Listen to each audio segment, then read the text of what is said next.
Noel Plum. All right, so we've been doing this 3 years. We've had Truth Surge on the show. We've had Bionic Dance on the show.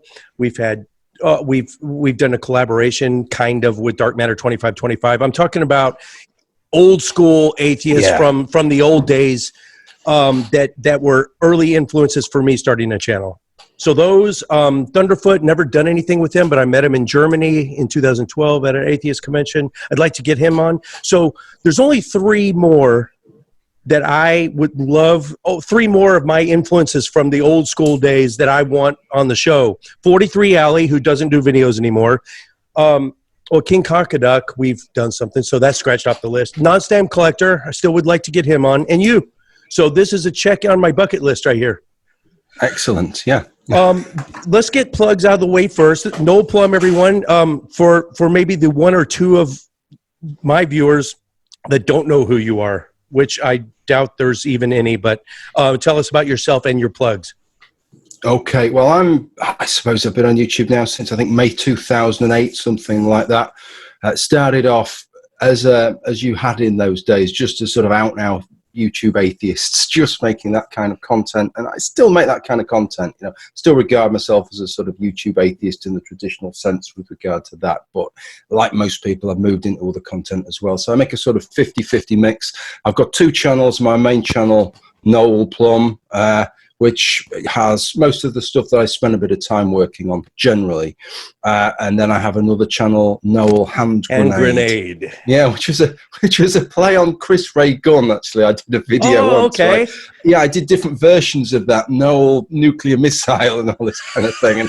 And somebody said, Noel Hand Grenade, that sounds really cool. So when it came to naming a second channel, that's what I went with. And if I just want to do something off the cuff and just vent on something, that's the channel I use for that. I do that. I'm on Twitter as Noel Plum, and I've got a Patreon as well, which I just take pledges for up to 4 videos each month on my main channel. Never more than 4 videos.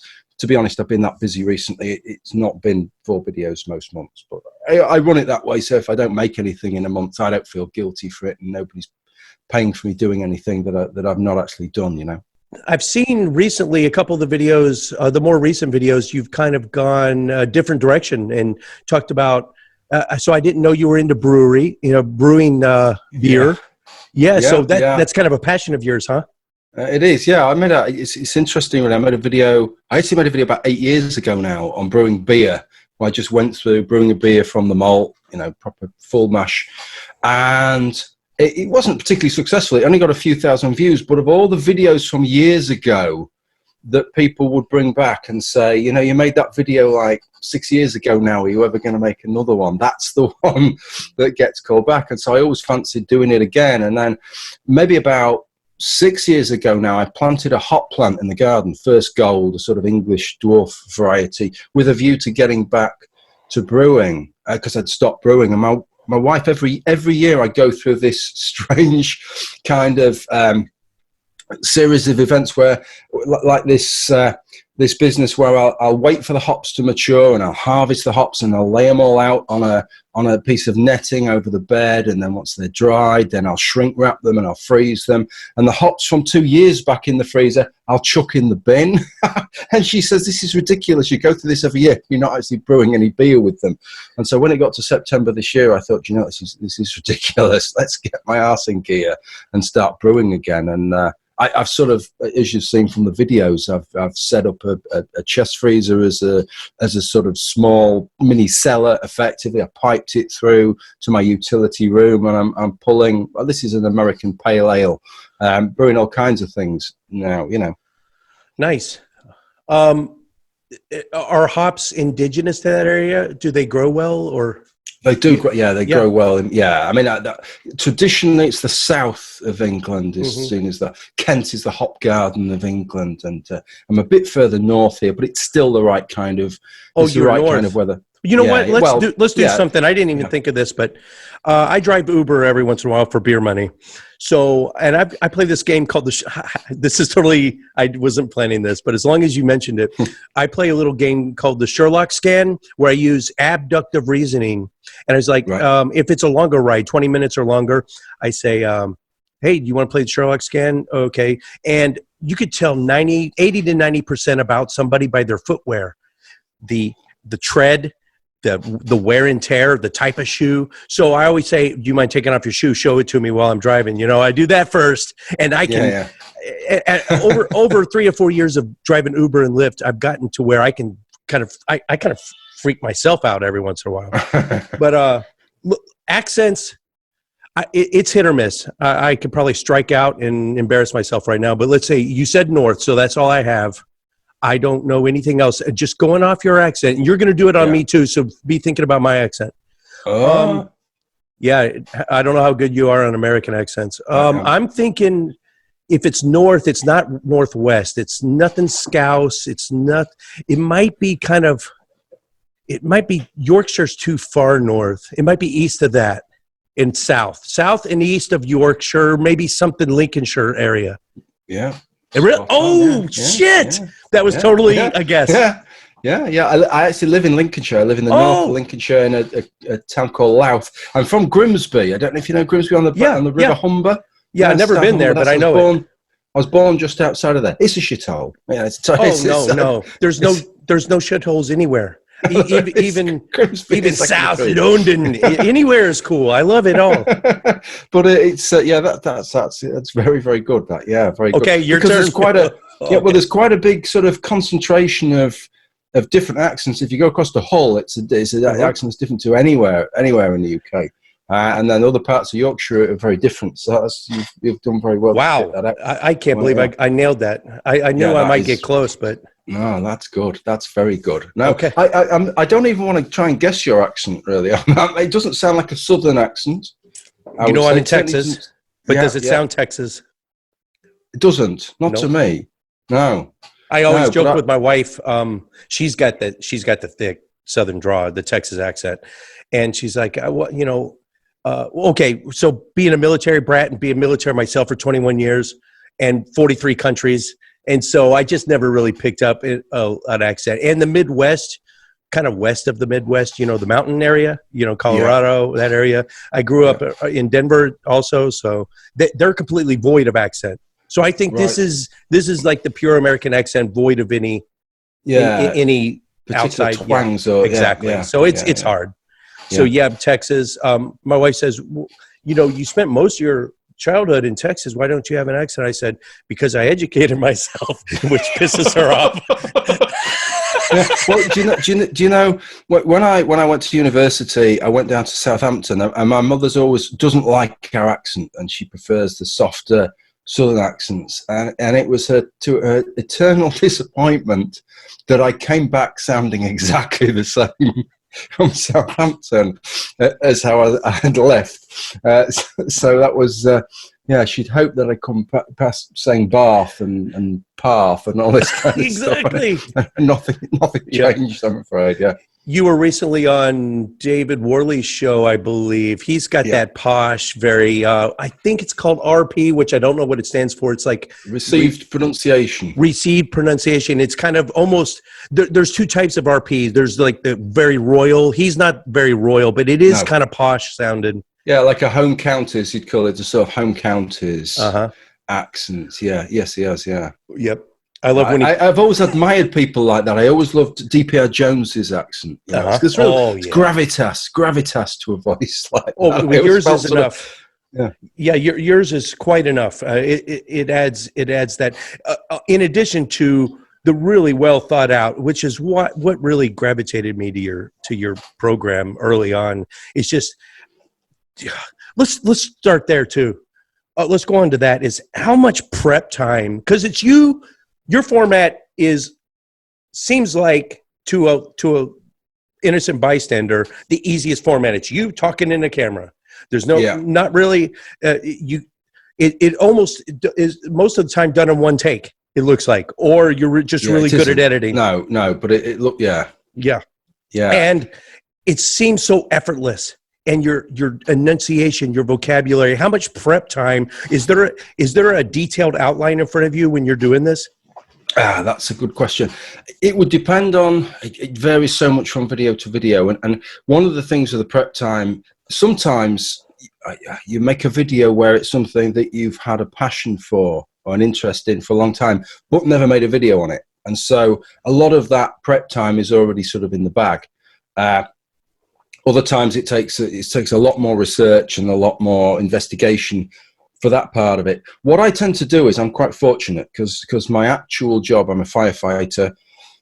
I ride to work on my bike. I've got an hour each way and plenty of time to think about things at work. So what a lot of my prep time is actually rehearsing what I'm going to do on my next video. Actually, I've maybe by the time I actually record a video in front of the camera, I've often actually I've actually gone through it and made that video in my head maybe a dozen times. So all the little Do you turns say it of out phrase loud, or is it just in your head? No, in my head. But Okay. sometimes I'll be biking to work and I'll be reaching for my phone and put in the voice recorder on, because if there's a particular turn of phrase or way of bringing something in that I particularly like mention this before that and refer to this in this way because it will make more sense, I'll make a lot of audio notes. So by the time I come to laying out a video, I've often got a series of maybe 5 or 6 audio notes, and then I'll have a few scraps of paper with different things, and then from that I'll try and then set it out into a more structured form. You know, I never work from a script if I can help it. There are some bits you'll see the odd video where I might go off screen and there'll be something else on, and that's usually because there's a bit that it needs to be so tight. I've gone through it a few times, and it's like if I don't get it in quite this way, it won't sound right, or it'll, you know, some of these subjects are quite hot topics, and if you phrase them wrongly, people will take the wrong end of the stick. So I want it to be just the right way. So some bits I will script, but I would say 95% of it, it's not scripted, but it's like rehearsing for giving a best man speech at a wedding. You know, you've sort of done it a dozen times. Yeah. I've seen some videos where you're visibly frustrated, and you tell the viewers, this is like the 6th try go around, and I got an hour in on try number 5 and I didn't like it. So you like one take, and if that take doesn't work, you'll scrap the whole thing and start over.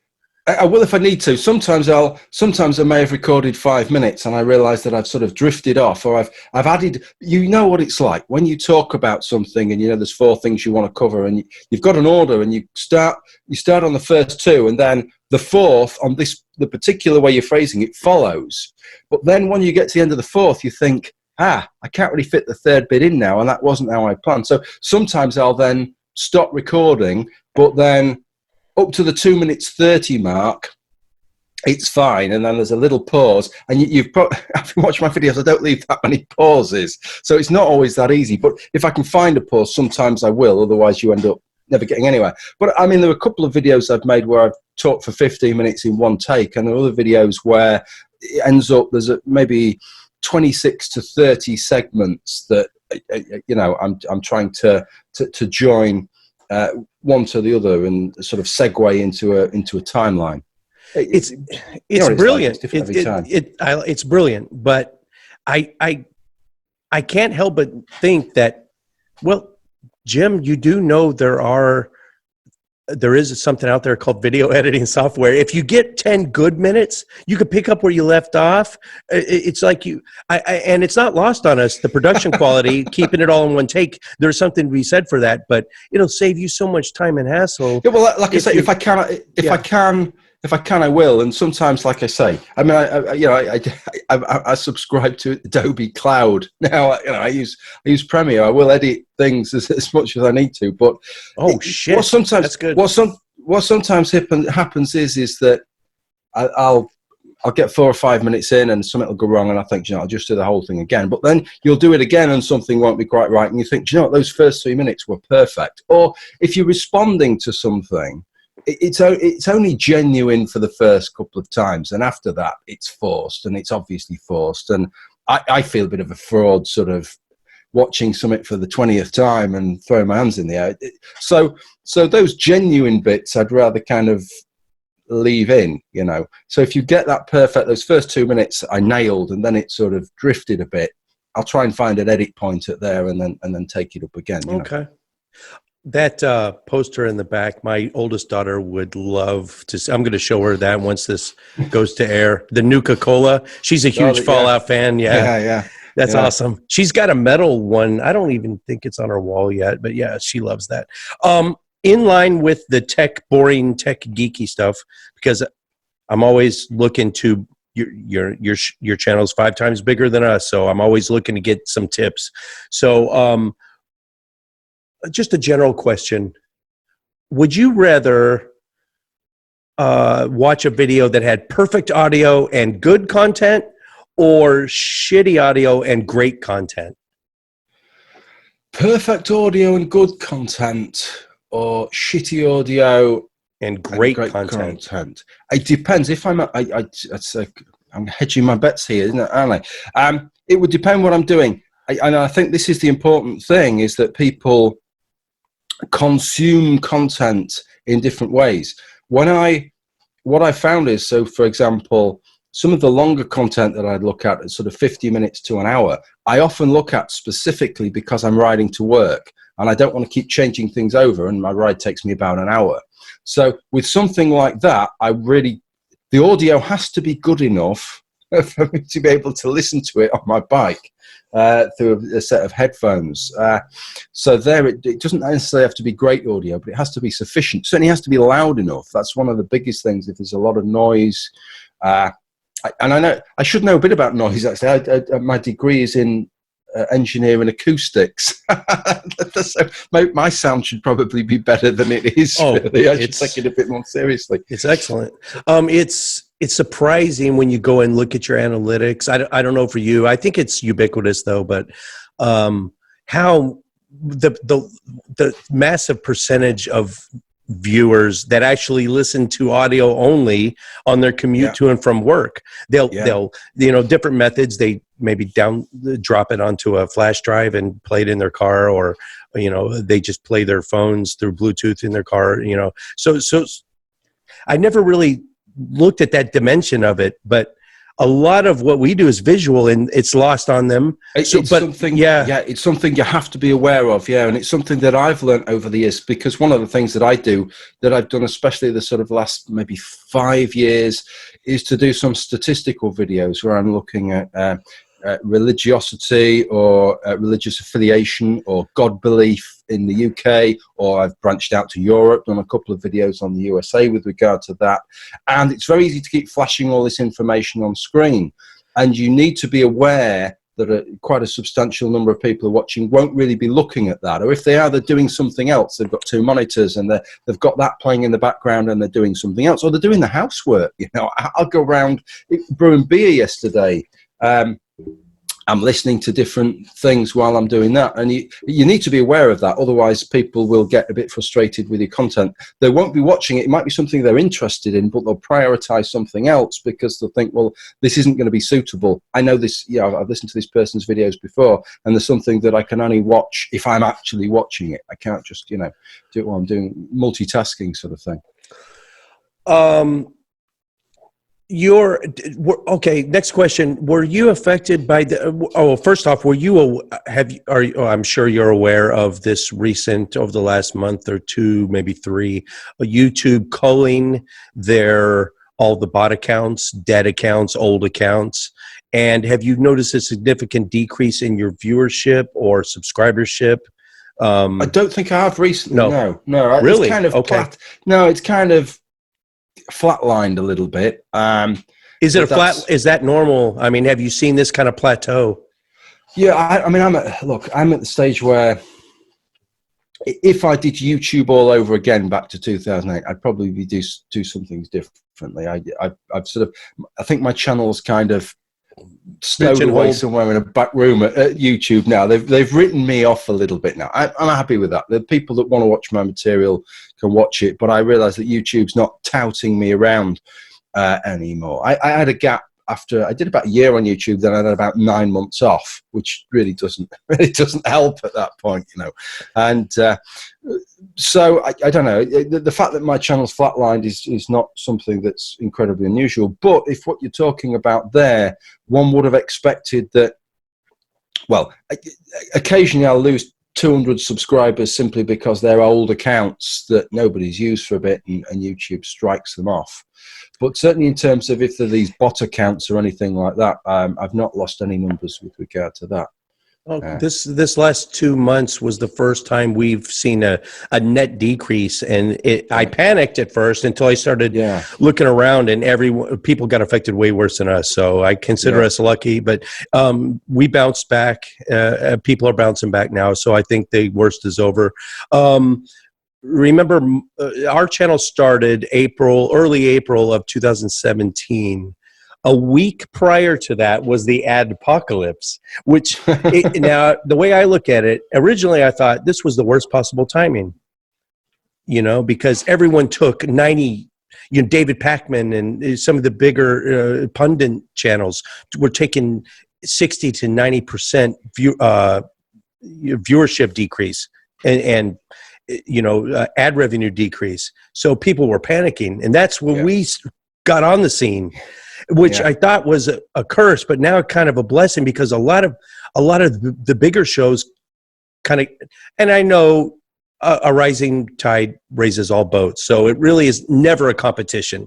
The more other atheist YouTube channels succeed, the more we do too. But it was kind of our niche. It was our, we're that early, the proto mammal climbing out of the sea, and a lot of these bigger mammals are getting killed off by the asteroid. An extinction event. Yes, it was kind of an extinction event where we could thrive a little bit.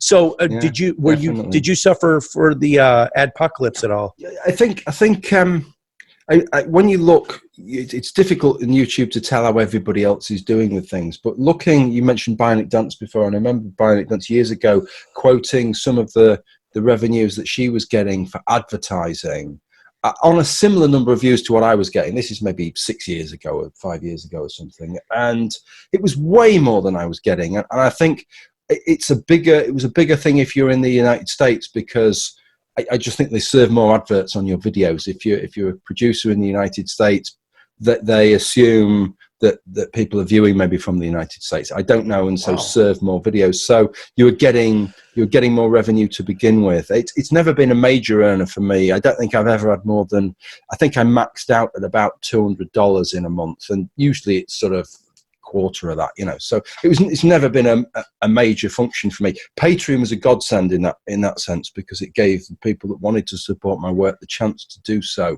and the chance for me to keep devoting the time as you get a child and your life changes. And I definitely wouldn't be doing without that. I wouldn't be able to do this now. I wouldn't be able to justify the time that's put in. So that made the difference. The advertising thing, like I say, I wasn't, as a function of what I can sort of make on YouTube, that was a small part of it, really.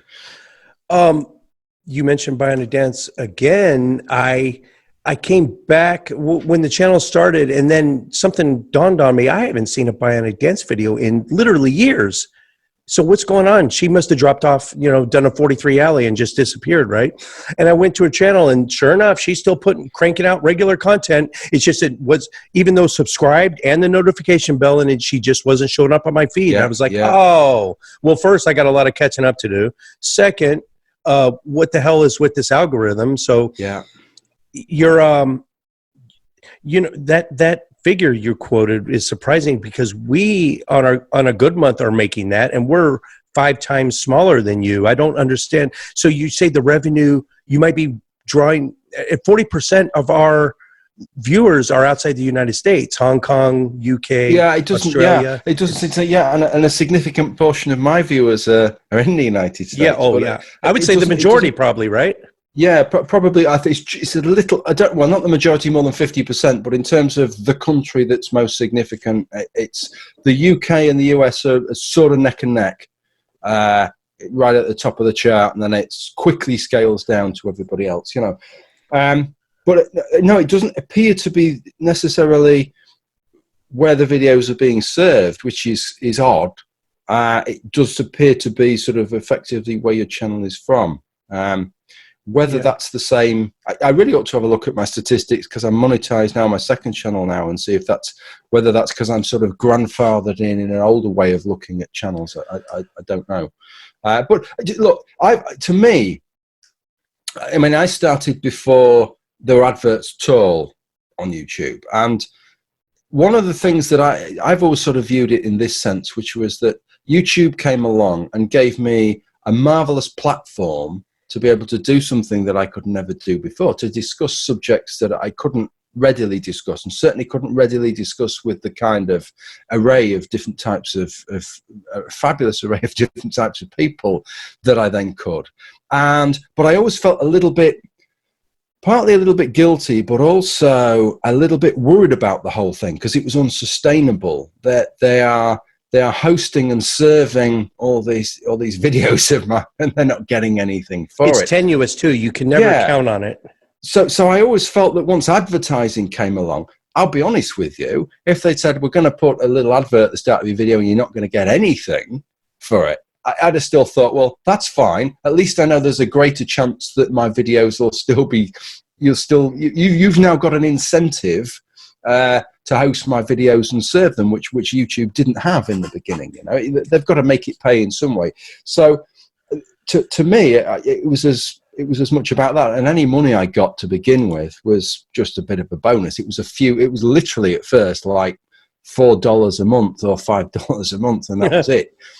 So it was, but I just felt that it sort of legitimized the relationship between YouTube and me and them hosting and serving my videos. So I still kind of feel like nobody who starts now seems to see it in that way, but that was sort of from coming from that perspective of no videos. So when I have videos now that are not monetized, and it's probably about a 50% success rate of them being monetized or not monetized, the actual loss of revenue isn't a concern. More of a concern to me is A, the fact that it doesn't incentivize them to host my material so much if they can't monetize it, and two is whether it will get sort of promulgated and whether it gets downgraded by the fact that that's a video that they're not monetizing.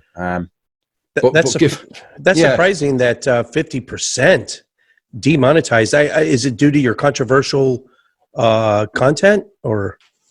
I'm really not sure. It just seems so hit and miss. There's quite a lot of videos. At one point I was challenging them, and then recently I've had a slew of videos. Some of the videos on religion. I mean, I made a couple of videos. Let me just see if I can pull it up now, and I'll just give you the titles of them. I don't know if I've got a link that's just give your more recent ones.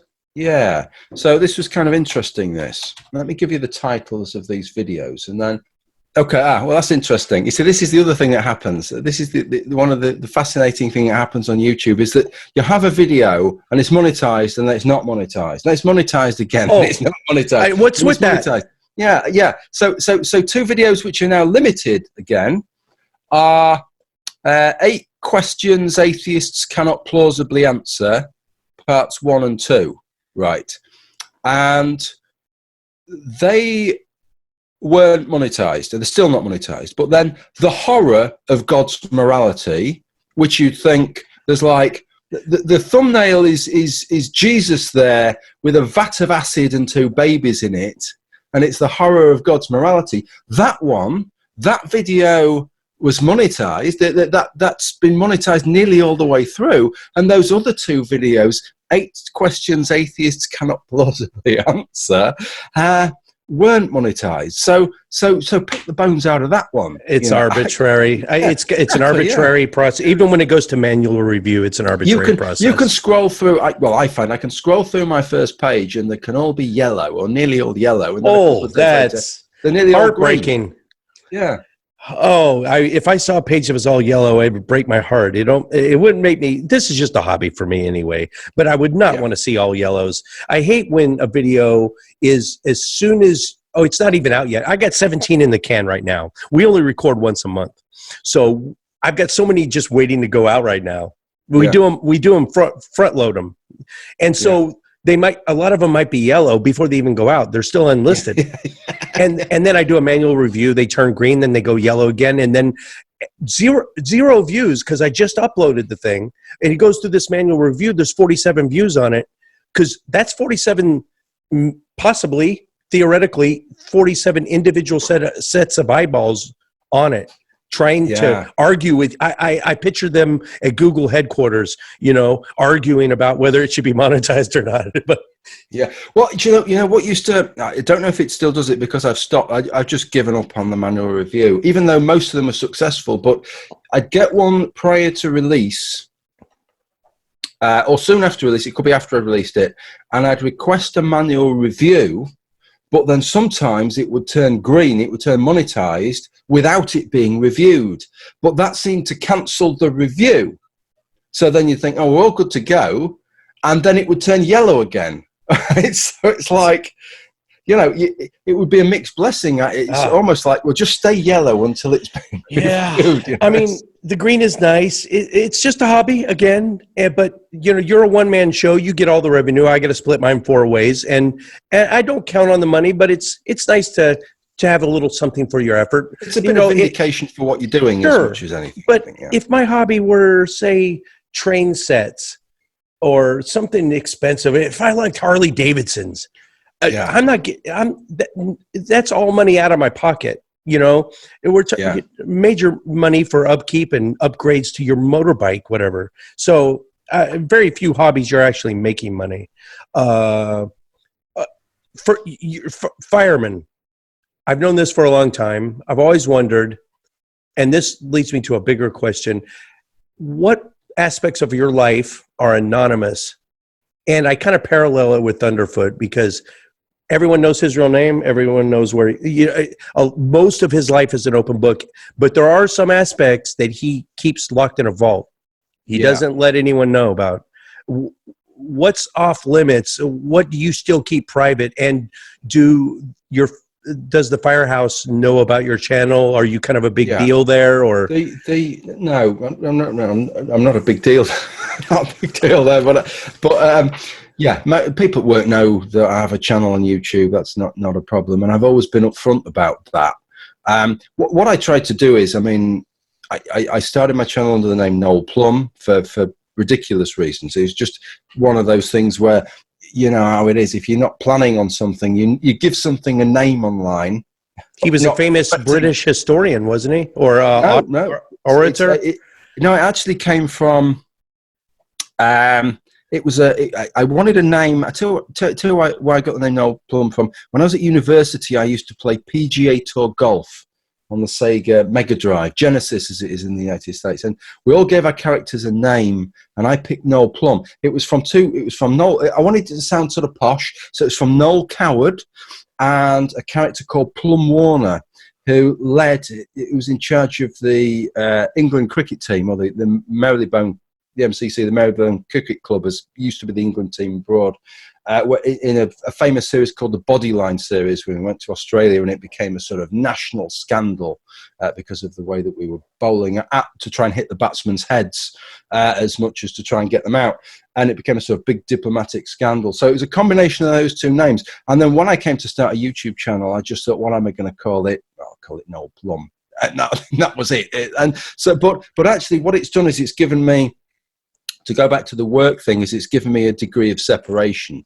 And so what I've always done is, most people know my name, my real name is Jim, and I'm happy with that. But I just keep a degree. There are some people who know my full real name, but I always just keep that degree of separation, because then I think it legitimizes it. Nobody at work has ever given me sort of said, well, you shouldn't be saying this, or you shouldn't have made that video. But if the bosses did, I can always show where there's that degree of separation with what I do at work. Now, in terms of the fire service, there are sometimes been some videos that I would like to have made that would impact hit a little bit too close to home, could be a little bit too critical.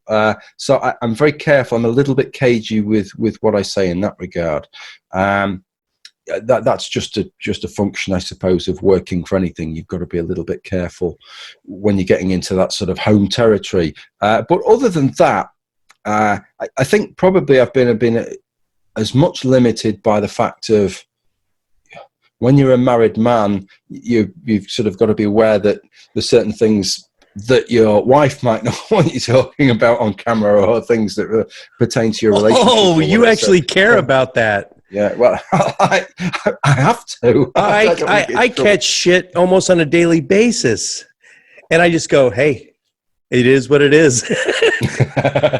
No, she's pretty good. Howard She's Stern caused a divorce because of Did he? Yeah. So I don't want to go that route, but I mean, yeah, I want to still be known as no filter.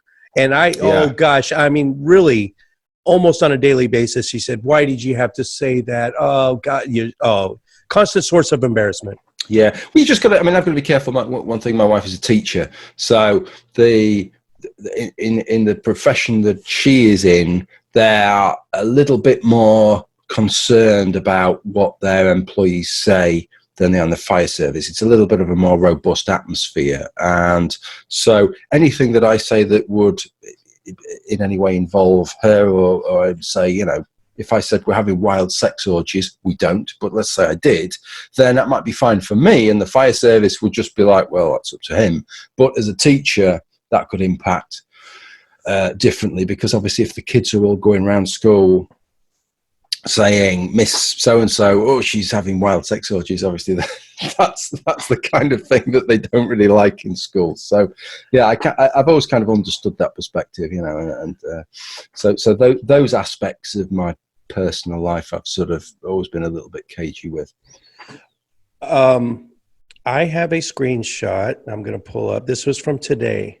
It was from Holy Kool-Aid, Thomas Westbrook. Oh, wait. Damn it. I just saw. Our next recording session is March 7th. I just didn't. I attribute 95% of our success to just being where we are. We're a couple hours south of Seth Andrews, who just came down and did a talk with us. Yeah. We're just a couple hours north of the entire atheist community of Austin, and Matt Dillahunty has come and just hung out on my couch and done episodes in our studio. I've seen Aaron on your show a couple of times. And Aaron, he's 30 minutes up the road, so he's always here. So this was Aaron. I invited him. I always invite him to our recording sessions every month. He'll be in Africa. I forgot. This guy travels a lot. But we have, I might as well plug it now so I don't have to at the end, but upcoming stuff for us. We've got an atheist ex-Muslim Trump supporter coming on the show in person in studio on March 7th. February 15th, all the hosts, well, hopefully all, if Courtney can get off work, but we're going to load up and road trip up to Tulsa, Oklahoma for the Unholy Trinity reunion. So that's Matt, Seth, and Aaron. That's up in Tulsa on February 15th. Also, March 7th, we have a gay black atheist, which that's the purple unicorn I've been waiting for. So I want to listen to his experiences and listen to what affects him the most. I want to get inside his head there, and what is the most source of the biggest source of his stress? Is it the atheism, gay, or being black? A comparison between the three. What else?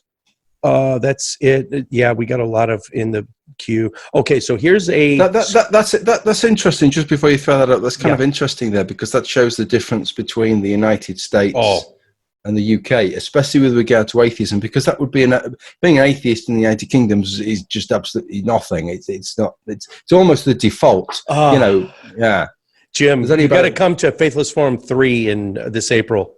If you can wrangle a plane ride to Austin and come and do Faithless Forum 3. It's in Austin this year. It's usually in Dallas, but that would be awesome. Well, selfishly, I'd like to meet you in person, but just to come and see the atmosphere, what it's like. Yeah. Austin is, well, granted, it's they call it the blueberry and the tomato soup. It's very liberal, so you're not going to get the full effect. But if you're up here with me and Aaron, you would see. I've been fired from 2 different jobs. My last 2 jobs before I retired for being an atheist. Yeah, dude, that's insane. It's crazy. Yeah, that is insane. Thomas Westbrook. This was it was yesterday. I just want to hear your take on this. I took a screenshot. I was like, Jim's gonna want to have something to say on this one. People who say you can't talk about an issue unless you're part of the member group affected are wrong. I've never been raped by a priest. Can I not speak out against clergy sex abuse? I've never had my clitoris sliced off. Can I not speak out against female genital mutilation? So he's saying, I think it's I don't know if this is a direct response to something that happened to him, but he's responding to people who would say, you can't talk about that because you're not a member of that in-group. Yes, yeah. It's this whole idea of staying in lane, isn't it? I mean, it doesn't make any sense. And most of the things that we talk about, I mean, he talks about things that at least they involve human beings, but you wouldn't even be able to say anything about the plight of polar bears unless you're a polar bear or something, or nobody can stick up for the children other than the children. The whole idea of part of what makes us human is the depth to which we can empathize and put ourselves in the shoes of other people, and the idea that unless you've been through those things, and it's always in a really wonky sense. So if you're a biological female who is sterile, who chooses never to have kids, well, how come you're more of an authority on pregnancy? You know, you've got a voice in that, whereas a man wouldn't have a voice in that. Whereas really your experience there is no different. I'm sure there's a middle ground here, because I think there's a sensible part whereupon people who have experienced something bring something to the table than people who haven't. Absolutely, you know, and we need to take that on board. That said, I know from my own experience that sometimes if you do experience something, you place too much store by your own individual experience and sort of generalize that. Well, this happened to me and this is how it was for me, so this is how it was for everybody. Whereas actually somebody who hasn't experienced it maybe takes a slightly more holistic approach and says, well, yeah, this can be like this, or it can be like. You see that with people who are parents who bring up a child a certain way, and it either works or it doesn't, and then they assume, well, everybody just brought their children up the way I do, it will work. And sometimes that same parent then will have a second child and do all the same things, and the second, it really doesn't work out because all kids are different, you know. So I really don't have any time for that. I think it's just used to close down conversations, really, and to try and slice things. I mean, they have this standpoint theory, which is another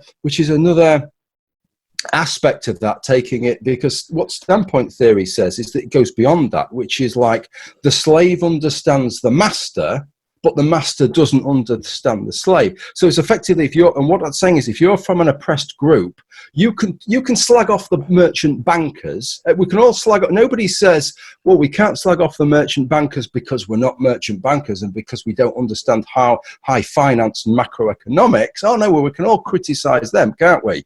But they can't slag off us because they don't have our lived experience of not, you know, being wealthy and all these kinds of things. So it's almost like it's not just, it goes beyond this thing that unless you've done something you can't talk about it, but it's actually like, no, I can talk about you, but you just can't sort of talk about me. I recall Brett Weinstein at Evergreen College. I think it's up in like Seattle area, maybe. I don't know if you're familiar. You have to be familiar with all that. I am familiar. You're the wrong color. You shut up and listen to us. You know, there is no dialectic. There is no, can I have my say? I understand you're closer to the issue than I am. You feel it, but is there nothing to be said for empathy or for just objectively looking at something from outside the sphere? I don't. Yeah, and it also then boils down to this. It's kind of odd because on the one hand, this is this perspective portrayed whereupon you don't generalize, and just because you're a woman it doesn't mean you have this kind of perspective, or just because you're a man doesn't mean you have this kind of perspective. And yet magically now we go in totally the other way, and we need a woman's perspective or a black person's perspective, but you can't have it both ways. And so then you end up with this business where somebody will want a woman's perspective, a black person's perspective, but if it isn't the right kind, if it's not, you know, then it's like, well, that's not what I meant, right? They're saying the wrong things, so that woman doesn't count. Push her to one side. It's got to be a woman saying it, but saying the things that I want her to say. You know, I watched something yesterday actually while I was brewing, or listened to it, talking about that from, I don't know if you've seen the channel Trigonometry. Really good channel. Yeah, really good channel. Recommend it. Is it Trigonometry?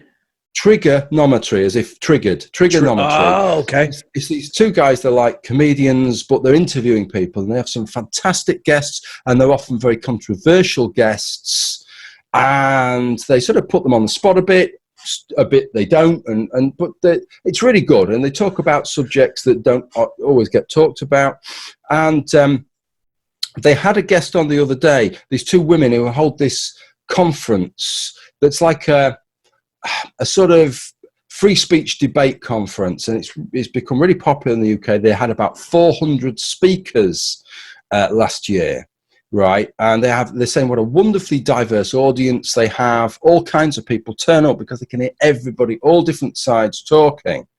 But she was talking about some of the complaints they got, and they had a panel on the gender pay gap. And wage gap or pay gap? Pay gap, gender not pay the gap. wage gap.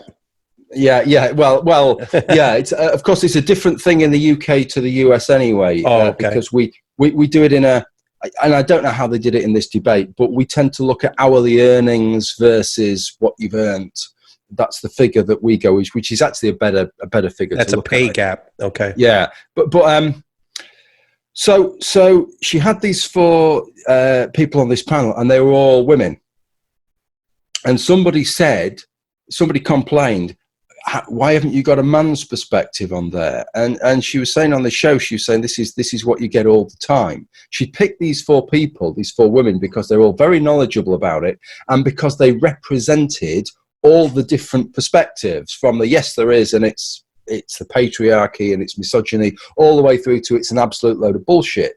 And she said it doesn't matter that it was four women. I could have had a man on there, and it wouldn't have made any difference. Yeah. Diverse. That's the true definition of diversity when I look at it. It's not melanin content in the skin cells. It's not sexual proclivity.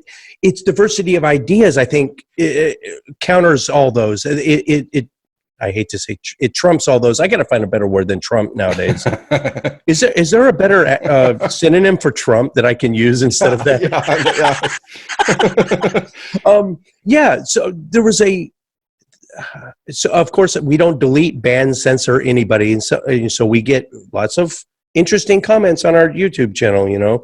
Yeah. So we're a free marketplace of ideas. So someone very right-leaning posted a photo on the Atheist Edge Facebook, a whole line of Republicans saying we're more diverse than you are in the 2020 here's the 2016 crowd. You had Ben what's his name?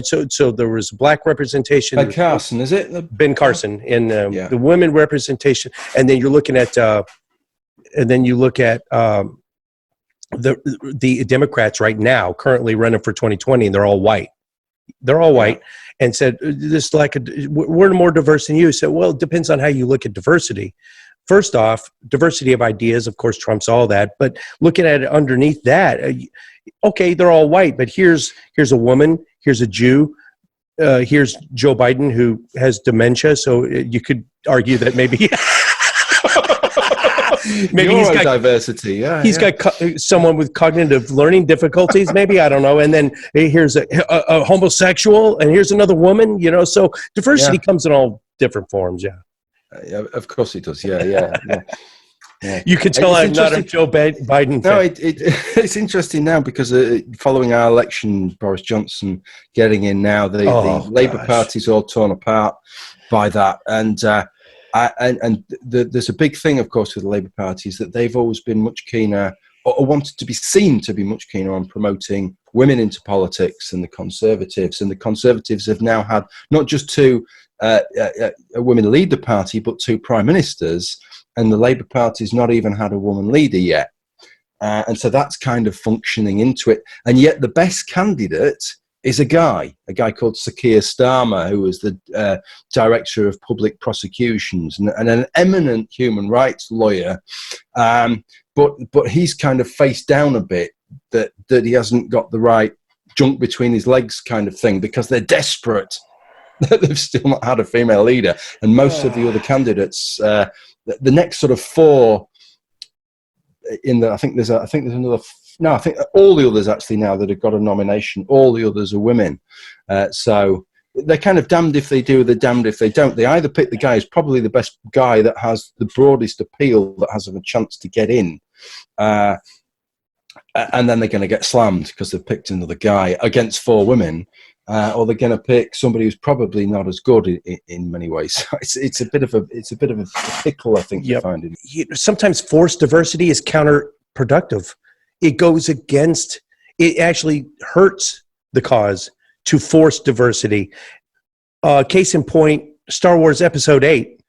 You could smell the forced diversity like a fart in a car, and it ruined the episode. Yeah. It becomes sort of a. I think you see it with companies, and they have this thing now with reporting it every year, and it's almost like it's all that matters now is the stats. You know, it's not whether you've got happy employees or the people that are doing the job or the people that are desperate to do the job. You could have a whole shitload of people that you've just kind of coerced and enticed in that didn't ever really want to do it. But if it gives you the right breakdown, then that's all well and good. And that can't be right, can it? You know, and I understand some of the ideas of this, of that people have concerns that maybe, let's say, young girls are not are maybe dissuaded from certain occupations. I mean, boys are dissuaded from certain occupations, but surely the way to tackle that is when they are young, and to make sure that young people are not hemmed in, that we're not saying to young people, no, that's a man's job and that's a woman's job. But if as a result of not doing that, 2/3, twice as many men are still more interested in engineering than women, or 2/3 more women are more interested in nursing than men, to then say, no, that's still an issue. It's still an issue. We still have to have it, so it matches society. I think then what you're doing is you're pushing people into things that they don't want to do. And once they're an adult, it's too late, I think. It's too late at that point. And that is not why, got a passion for it already. And that is why I fell in love with your channel from the get-go. I mean, I could not have put that more eloquently.